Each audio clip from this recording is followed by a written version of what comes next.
Now, people across the country continue to mourn the loss of U.S. Supreme Court Justice Ruth Bader Ginsburg.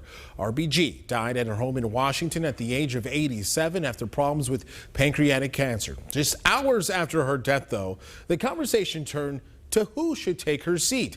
And when CBS Sports' Lexa Green has the latest now on the political firestorm. The fight is on over who will take Supreme Court Justice Ruth Bader Ginsburg vacancy and when. All of this coming at a crucial time, less than 45 days until the election.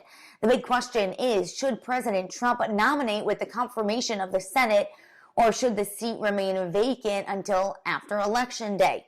President Donald Trump not wasting any time. He says he will nominate a woman possibly sometime this week to replace Justice Ginsburg. We have an obligation. We won. And we have an obligation as the winners to pick who we want. That's not the next president. Hopefully I'll be the next president. But we're here now. Right now we're here. And we have an obligation. But Democratic nominee Joe Biden believes the vacancy should remain open until after the election. Voters of this country should be heard. As I said, voting has already begun. We're also learning more about the Hoosier who is topping President Trump's list. Amy Coney Barrett is an appeals court justice and University of Notre Dame law professor. The mother of 7 and devout Catholic is expected to be one of the president's top picks to fill RBG's vacancy.